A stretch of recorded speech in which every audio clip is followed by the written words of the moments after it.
Bismillahirrahmanirrahim. Assalamualaikum warahmatullahi wabarakatuh. Doa lovers dimanapun kalian berada, semoga kalian semua dalam keadaan sehat dan selalu bahagia.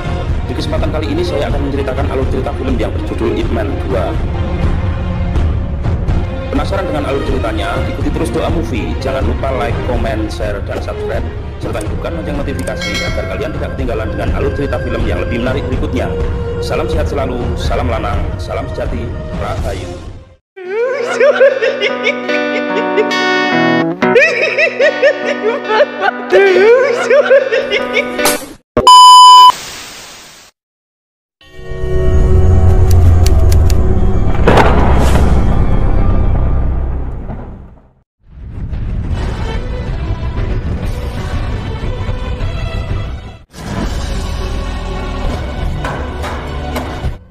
Film ini diawali dengan diperlihatkannya Kan yang tengah meminjam tempat kosong pada seseorang agar supaya dipergunakan Ip Man untuk mengajar Wing Chun. Sudah hari ke-8 Ip Man berada di tempat itu, tapi belum ada satupun murid yang mendaftar padanya. Sore harinya Ip Man pun pulang. Dia terkadang membantu istrinya yang tengah hamil untuk mengambil air. Hidup di Hong Kong sebagai pendatang, Ip Man sudah tak punya apa-apa lagi. Saat dia tengah memijat sang istri di kontrakannya yang sempit itu, pemilik rumah datang menagih uang sewa. Mereka tak menemuinya karena memang sedang tak memiliki uang sama sekali. Keesokan harinya, Ip Man terlihat membantu bibi tetangga yang tengah menjemur cuciannya. Di waktu yang bersamaan, datanglah pemuda bertopi sambil memegang poster Wing Chun. Ip Man menyangka dia ingin mendaftar. Saat Ip Man menjelaskan apa itu Wing Chun, pemuda itu malah memotong dan menantang Ip Man untuk berduel. Dia akan membayar jika dia kalah bertarung dengan Ip Man. Ip Man tersenyum dan menyanggupinya. Lantas, mereka berdua pun bertarung. Ip Man terlihat mengimbangi serangan pemuda itu dengan tenang. Sedangkan pukulan si pemuda itu tak ada satupun yang kena. Lalu Ip Man pun mulai sedikit menyerang dan lantas dengan mudah dapat melumpuhkan pemuda itu. Selanjutnya Ip Man pun menagih ongkos sekolahnya, tapi si pemuda itu justru malah kabur.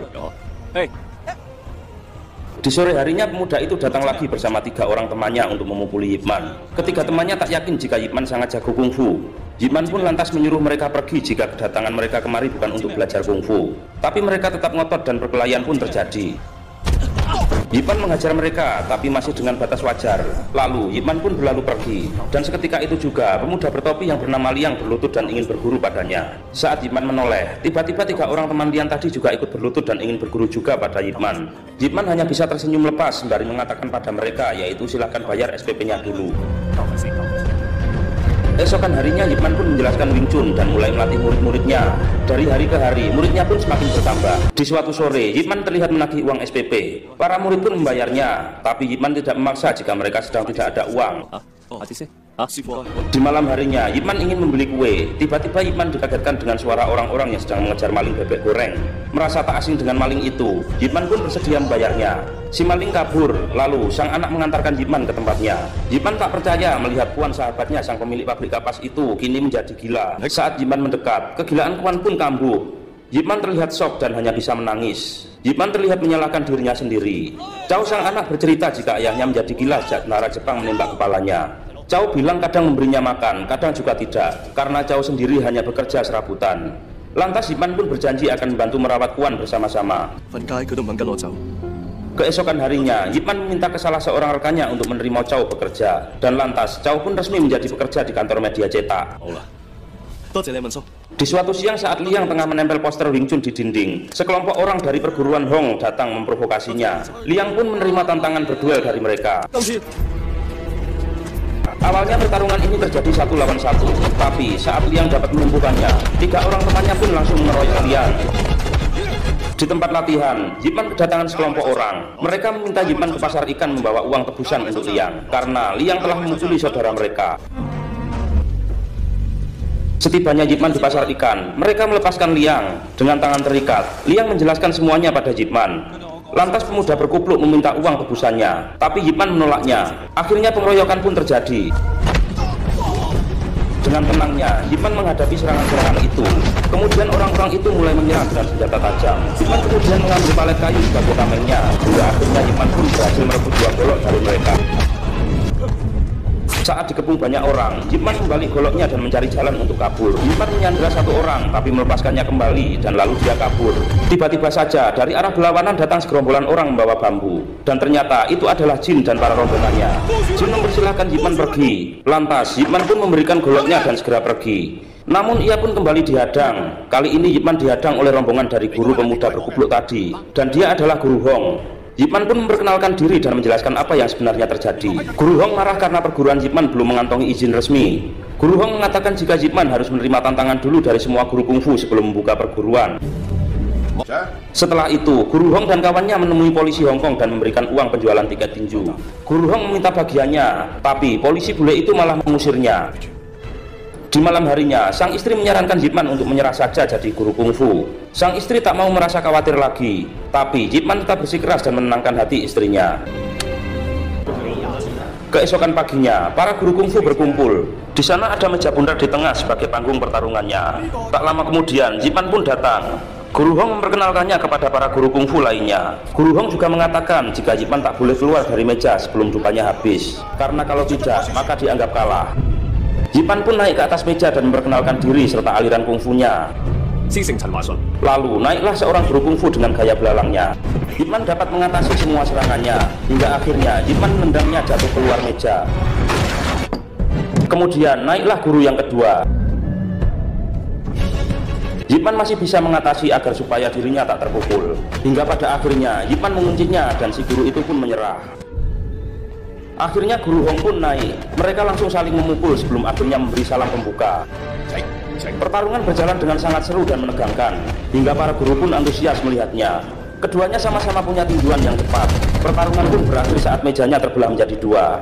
Yip Man dan Guru Hong tetap berada di atas meja saat dupanya habis. Akhirnya Yip Man pun diizinkan membuka perguruan. Tetapi Guru Hong meminta agar Yip Man atau Guru Yip membayar uang iuran bulanan padanya sebagaimana sekolah lainnya.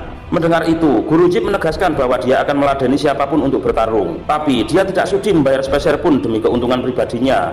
Dengan nada mengancam, Guru Hong pun mengingatkan Yip Man agar selalu berhati-hati. Setelah itu Guru Hong meminum obat. Rupanya dia punya asma. Keesokan harinya ada orang-orang yang ingin belajar Wing Chun, tapi laki-laki pemuda berkupluk itu melarangnya. Mengetahui hal itu, Liang tak terima. Dari atas Liang pun menjatuhkan guci. Lantas tawuran pun terjadi. Di sore harinya, Kan mengatakan pada Yip Man jika sang pemilik ingin Yip Man mengosongkan tempat ini lagi gara-gara kejadian tawuran itu. Yip Man lalu mendatangi Guru Hong di rumahnya dan memprotes aksi murid-muridnya tadi. Guru Hong beralasan adanya sekolah kungfu di Hong Kong itu berkat jasanya yang dekat dengan pihak asing. Lalu Guru Hong menantang Yip Man bertarung lagi. Saat mereka sedang bertarung, tiba-tiba saja anak Guru Hong lewat. Beruntung Yip Man keburu menggendongnya. Lalu anak-anak Guru Hong dan istrinya itu mengajak Guru Hong makan malam. Lalu Guru Hong dan Yip Man saling bertatap-tatapan. Lantas Yip Man memberikan anak dari Guru Hong dan berpamitan pulang. Keesokan paginya saat Yip Man tengah mengajar, Guru Hong datang. Dia mengundang Yip Man untuk menonton tinju barat. Yip Man menerimanya. Lantas Guru Hong berlalu pergi. Sejak saat ini mereka sudah resmi berteman. Kemudian Guru Hong pergi ke arena tinju. Dia meminta agar polisi bule itu membayar anak buahnya yang sudah bekerja menyiapkan arena ini. Tapi polisi bule itu justru marah besar dan mengancam akan menutup pasar ikannya. Lalu Bob meminta agar Guru Hong bersabar dan memakluminya, karena kalau tidak, dia akan menutup pasar ikan dan orang-orangnya terancam tak dapat pekerjaan lagi. Di malam harinya, acara itu pun dimulai. Murid Guru Hong tampil sebagai pembuka. Guru Hong bilang pada Yip Man agar menyiapkan murid-muridnya untuk tampil di atas panggung juga. Lalu Twister sang petinju hadir juga di acara pembukaan itu. Melihat para penampil, Twister menganggap bahwa tinju Cina sama halnya seperti tarian saja. Lalu Twister pun naik ke atas panggung untuk memprovokasi mereka. Twister menghajar mereka semua dan mengatakan jika tinju Cina tak ada apa-apanya. Sontak para guru pun tak terima. Ring tinju menjadi ricuh. Guru Hong dan Guru Yip naik ke atas panggung untuk melerai. Yip Man bertahan saat ditinju oleh Twister. Lalu Guru Hong menghalanginya dan menendangnya. Guru Hong marah dan memerintahkan Twister untuk meminta maaf. Tapi Twister tak mau. Dia baru mau meminta maaf jika Guru Hong bisa mengalahkannya. Guru Hong pun menyanggupinya. Guru Hong mampu menyerang dan bertahan dengan sangat baik. Penonton pun antusias melihatnya. Dan ronde pertama pun selesai.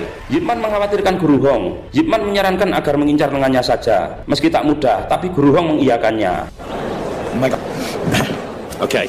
Di babak kedua ada banyak pukulan Guru Hong yang masuk. Tapi satu pukulan Twister ternyata langsung menumbangkan Guru Hong. Guru Hong bangkit lagi. Setelah Guru Hong membanting Twister, dia terlihat sesak nafas. Sang murid menyadari kambuhnya asma Guru Hong. Saat istirahat, Yip Man meminta Guru Hong tak melanjutkan pertarungan itu. Guru Hong mengatakan dia akan diam jika dia saja yang dihina. Tapi kalau kungfu Cina yang dihina, maka dia tak akan tinggal diam.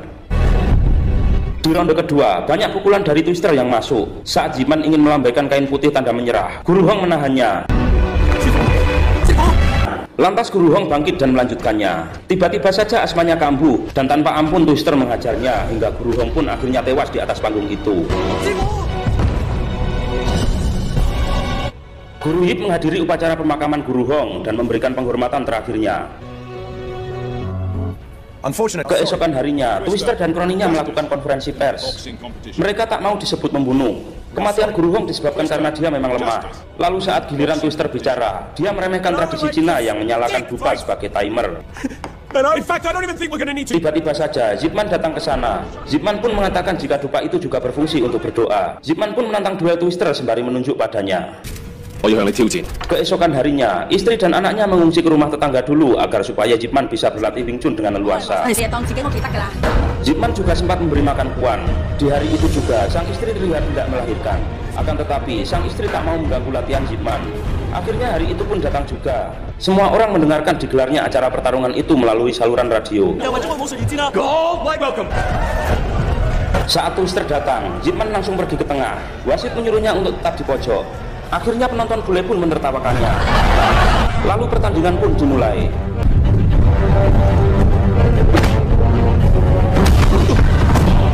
Di awal-awal, Guru Yip kewalahan dengan kecepatan dan kekuatan Twister. Zipman pun bahkan terkena satu tinjuan dan lalu terjatuh.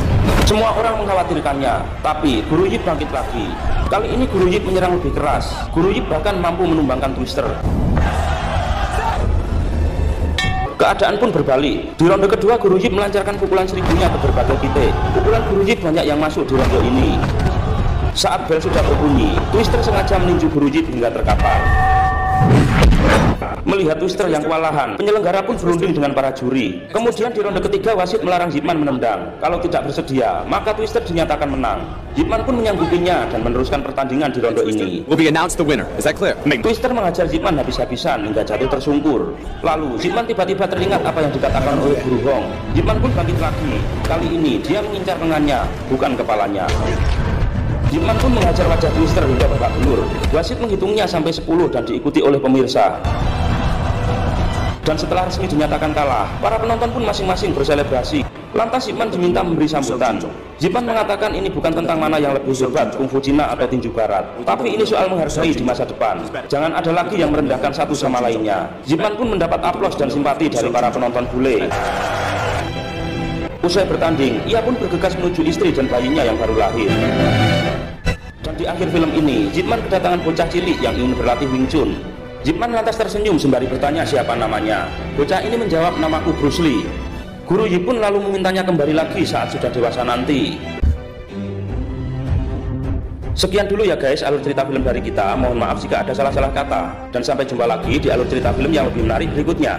Jika teman-teman penasaran, ikuti terus Doa Movie. Jangan lupa like, komen, share, dan subscribe, serta hidupkan lonceng notifikasi agar kalian tidak ketinggalan dengan alur cerita film yang lain. Dan jika teman-teman ada saran dan kritik atau referensi untuk alur cerita film selanjutnya, silahkan tulis di kolom komentar. Salam sehat selalu, salam lanang, salam sejati, rahayu. Wassalamualaikum warahmatullahi wabarakatuh.